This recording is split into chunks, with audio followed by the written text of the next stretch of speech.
Okay, chapter 13. This is the peripheral nervous system. So before we've been talking about the central nervous system, the part of the nervous system that is the brain and the spinal cord. Now, we're going to talk about the nerves that come off the spinal cord and off the brain. So into the rest of the body. That's what we're looking at.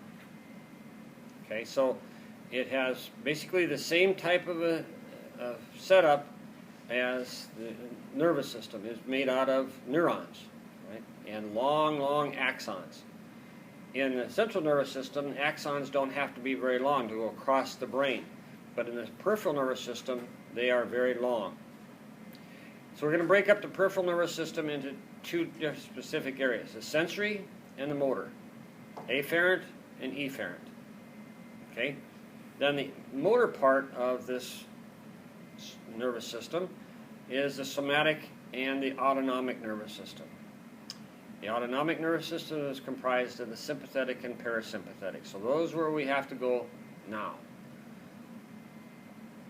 So in order for this to work, we have to have receptors embedded in our skin, thousands of receptors picking up different sensations, awareness of stimulus in our environment and what we're looking for. So we base them on the stimulus type, the location, and what they're doing, the structure of those receptors. So mechanical receptors are receptors that pick up touch, pressure, vibration, stretch, itch, all mechanically. It tells you where you're at, feels what you feel like. Thermoreceptors, again, are for heat. Then we have photoreceptors, pick up light that come into our eyes. The chemoreceptors respond to chemicals like poison ivy, smell, taste. All these things are picked up in our tissues. And then we have the nociceptors. These are our pain receptors. They were talking this morning on Dwyer's and Michaels about the brain, how they do brain surgery. They cut open the brain and then people are awake while they do it. They were kind of flabbergasted that people would even do that they could do that. But yeah, when they do brain surgery most of the time, they just cut the skull open and they keep you awake so that they know that they're not touching something or cutting something that's going to be damaging. They can stimulate it. So we can also look at those by location. Exteroreceptors are on the outside of the body. Touch, pressure, pain, temperature. Interoceptors, more the viscera, the gut of the body. We're looking at temperature changes and tissue stretching. If your bladder stretches and you have to go to the bathroom, that sends a signal to the brain. It tells you that you need to defecate or urinate, whatever is stretching in there. Proprioceptors that tell us where we're at in time and space. Where are our muscles? Where are our joints lining up? Are we bent over? Are we straight? Is our foot twisted? It gives us that idea of position in our environment. And then informs us of our movements. Are we moving forward? Are we backwards? When you did the spin test in the lab yesterday, did you notice that you were going forward or backwards, or could you tell where you were? The body has to send that information to the brain to determine that. Then we look at how complex those receptors are. We have very complex, the vision, the hearing, equilibrium, smell, taste. Those are the senses that we have, right? We have 5 senses. Those are very complex senses. It doesn't mean that the touch is not important. It's just not as specialized as these others. So touch, pressure, stretch, pain, all those are just tactile sensations that we feel on the outside. We can feel if there's a bug crawling on our skin, if the wind is blowing through our hair. We can feel that by the movements in the tissues, how they work. Thermoreceptors, they pick up cold sensation. Anybody cold this morning? Chilly? It's different, right? So we have certain levels that we know we can pick up as cold, and then when it gets that nice temperature like 75, it's just beautiful. We don't feel hot or cold, it just feels nice. And then again it goes up above temperature and gets too hot. If you put your hand on a stove, it definitely will make it feel differently. So nociceptors, pitching, chemicals, can affect this if you have if you eat ghost pepper, for instance. That is pain. It elicits the pain response in your tongue. Temperatures on the outside of the body can cause this thermoreceptors to give you pain. So if you put your hand on a stove, you'll detect the heat, and then a split second after that, pain occurs. You'll feel the pain. Capsaicin, that's another one that gives you heat. If you put that on your muscles or your skin, it gets hot. It gets warm, and it's supposed to relax the tissues and bring blood flow to that area. So we can adapt to this a little bit. Uncapsulated dendritic endings. These are the ends that come off the nerves. They just are sticking out, and they bring in information to the body. We have tactile discs, and we have receptors on the hair follicles that tells us if there's a bug crawling between our hair. We can detect those things. This is a different day. Destiny is not drinking Mountain Dew today. Is there something special today, or? I had too many of them yesterday. So I figured I'd go with a little less caffeine today. A little less caffeine, okay. And sugar. I knew a guy that would take a bath in Mountain Dew. He would fill up his bathtub, and then he'd put 2 of those big Mountain Dews in it, and he would take a bath in it. He claimed up and down that it helped to detoxify his body. Well, I mean, there's a bunch of chemicals in it, so maybe. I don't know. He probably felt really great because he absorbed the caffeine through his skin. And There you go. yippee! Okay, so here are some mechanical receptors. Now, for the unit test, the final, I'm not going to make you remember these in great detail. Okay, so just remember that they are parts of the different receptors. We have mycelium corpuscles with Pacinian corpuscles, Ruffinian endings, muscle spindles, Golgi tendon organs, and then we have kinetic receptors inside the joints. So all these give us the information we need to create an image of what's happening in our environment. Basically what it is. So these are all mechanical receptors telling us the physical changes that are taking place. But we have to have sensation, and then we have to be able to perceive what's happening with that. So the information is coming in from our receptors and going to the spinal cord and then up to the brain. Getting it from the receptors, these little stimulus, have to go all the way through that process to get there. Once we get it to the brain, then we have to integrate it. We have to take that information and say, what's happening with this? What's going on? We have the receptor levels, the fingers, the touch, the eyes, the ears. Then we take that to the circuit levels. We send it up to the brain in either a converging or a diverging mechanism. And then inside the cerebral cortex, we have a perception of what's going on. We figure that out. And again, when you're a baby, you don't know what that is. You don't know what it means to have air blowing on your skin or the wind blowing through your hair, because a lot of times you don't have any hair in it in the first place. Okay? So we have that learning scale that we have to go through to get to this point. This perception has to be learned. Adaptation is one of those things that we run into. Receptors can fire, or they get to the point where we inhibit the firing of them. We inhibit the information coming from those receptors. So when you have a scratchy sweater on or something's irritating you, eventually that will become dumbed down and you don't feel it anymore. You don't feel the scratchiness of your sweater. It just becomes part of the sensations, and you don't respond so much to it. So we have several different types of adaptation. We have phasic. This is fast adapting mechanisms where we can adapt fairly quickly.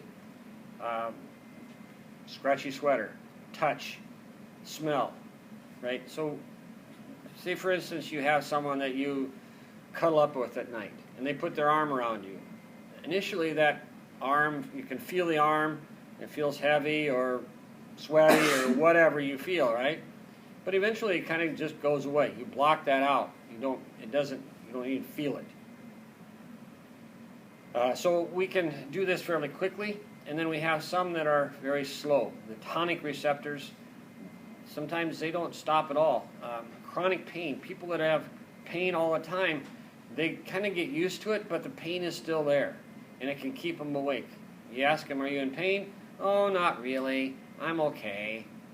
But it's bothering them. In their background, they can constantly feel that sensation of pain.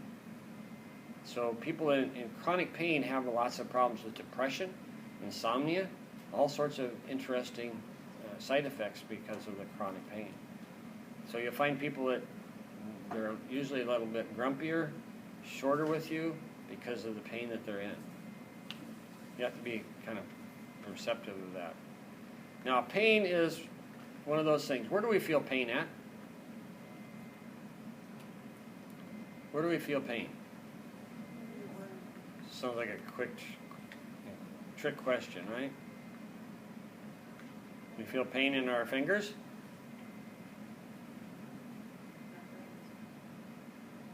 In your brain, right? We don't perceive pain unless it goes to the brain. Unless that reception, those sensations go to the brain, to the proper part of the brain that tells us that we are in pain.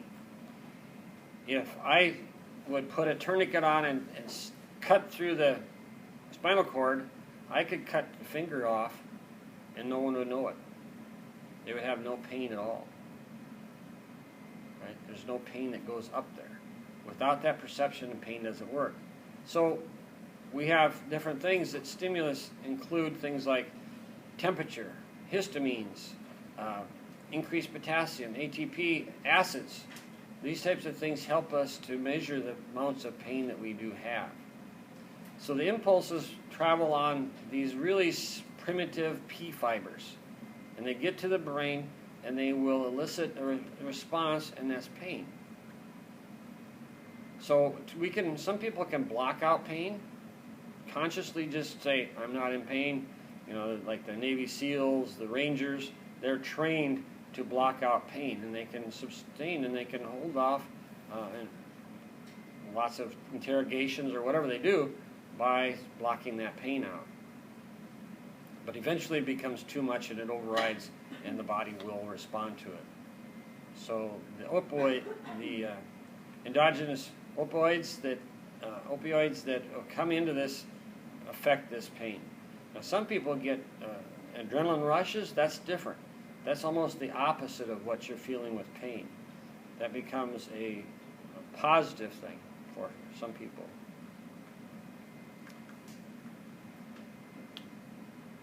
All right, so in the peripheral nervous system, we have basically the same thing. We have an axon, and it's connected by coverings. We have the endoneurium, the perineurium, and the epineurium, the tough fibrous sheath around a nerve. Now, just like a muscle, nerves are not just one big pipe, one big tube that's running up and down the body.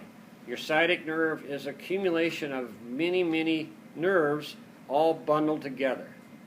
So we have a nerve, it has a surrounding cover, then we put those together in a group, and then we cover those too, just like in the muscular system. It connects them all together in these fascicles. So it looks something like this. We draw it in yellow because it looks a little bit more yellowish because of the myelin that's there. But we have an outside covering, then we have a group of nerve fibers, and then we have the fiber itself, the axon itself, as they all come together. Filled with blood vessels, it's a complete package. And if you look at like a chicken leg, you can actually find the nerves, the blood vessels that are involved with that. Now, to put all these together, it's like putting together a cable system. You know, the fiber optics that they have out here in the street, they're very difficult to patch them up because there's so many little fiber optics. That's why when you break a nerve, you cut a nerve, it's hard to get those nerves to line back up again so the impulses go down those axons.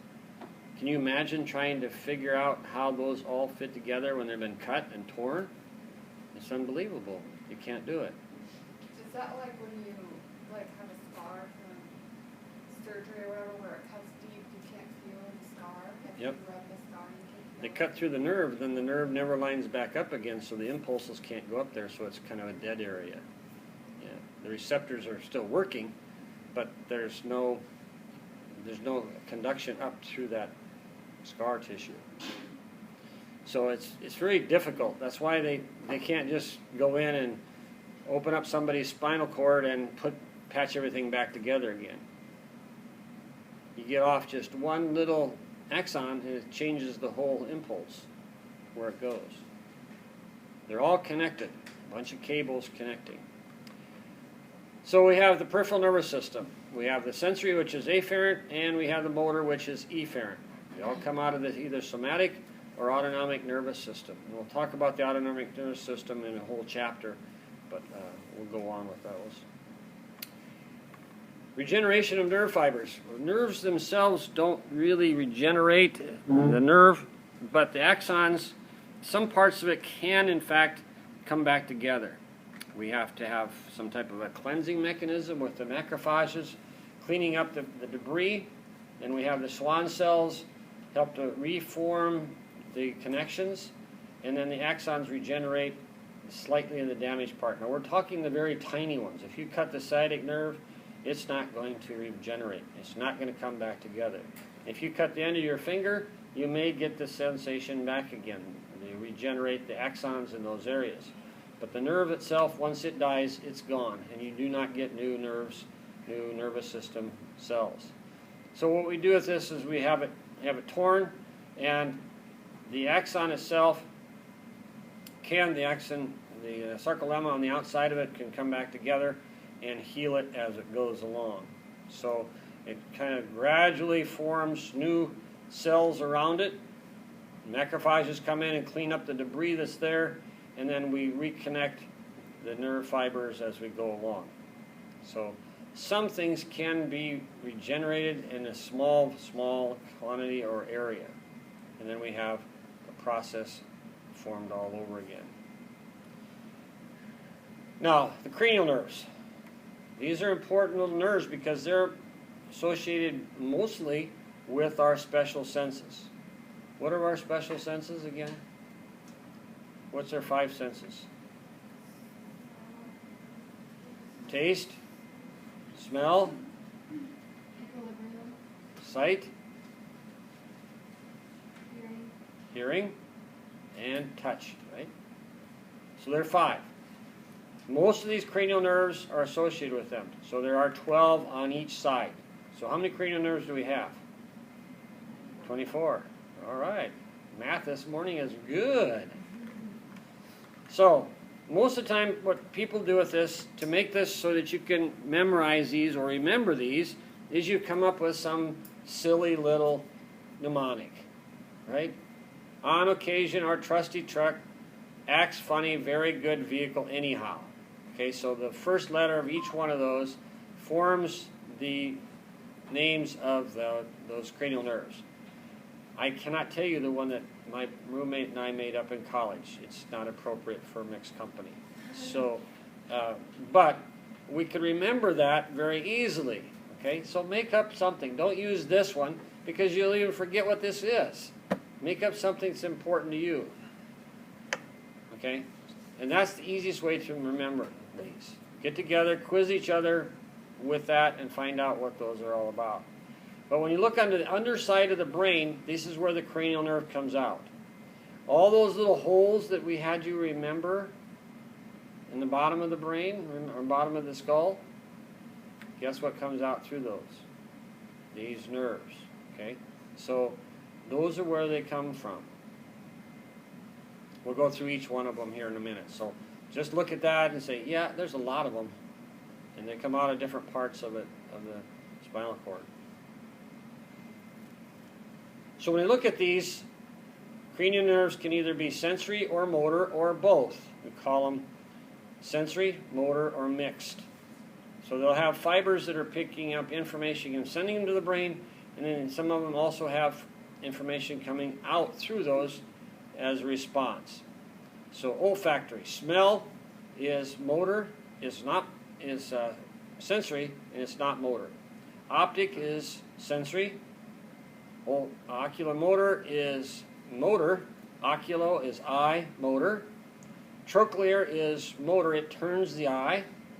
Trigeminal is sensation and motor. It is a wide one.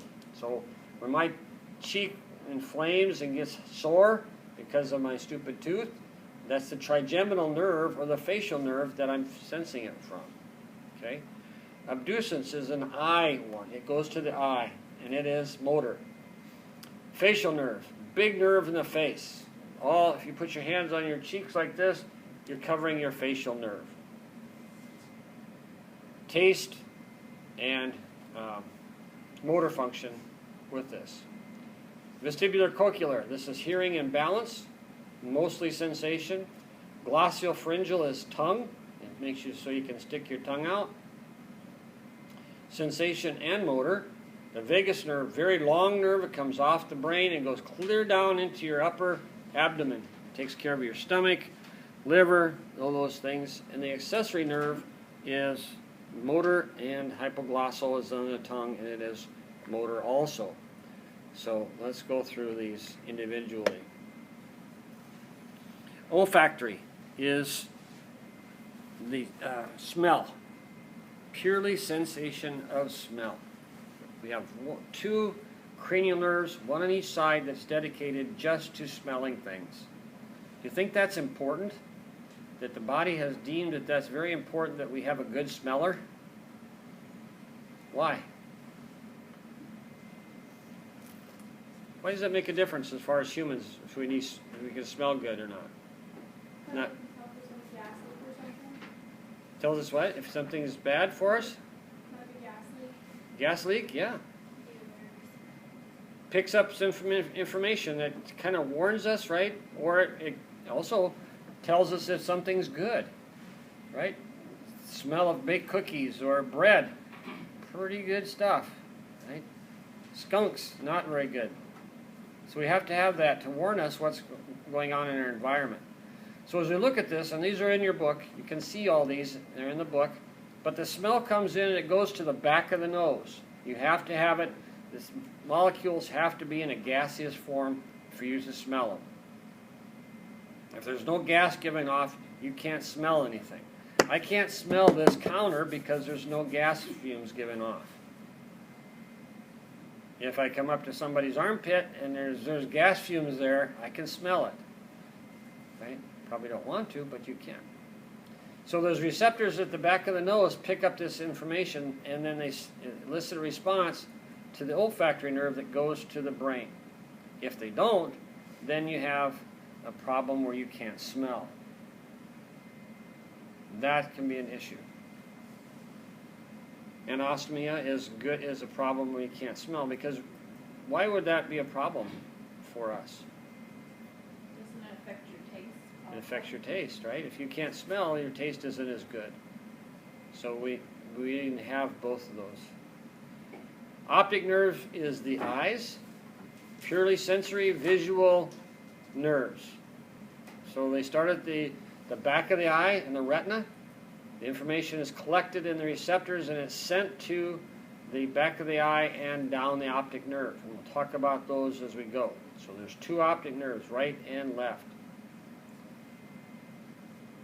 Now the interesting part of the optic nerve is that they cross over.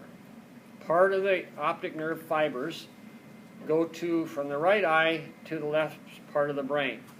Part from the left eye go to the right part of the brain.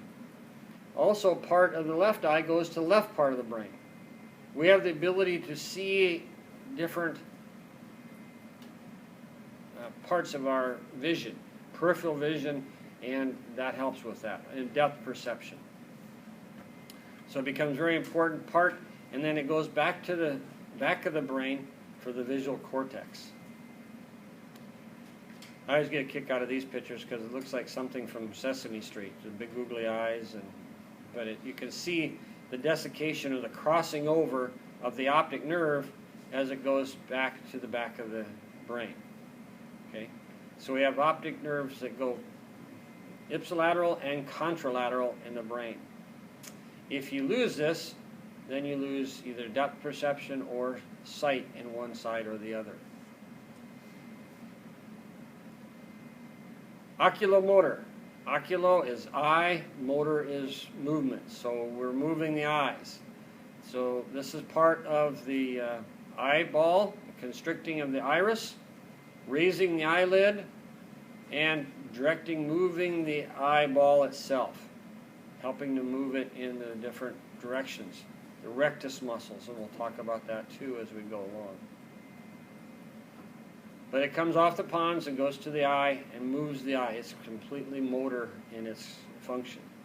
The trochlear nerve is another one that is motor, primary motor nerve that directs the eyeball in a superior oblique fashion. So it has a little trochlea, or a little pulley system. When this muscle contracts,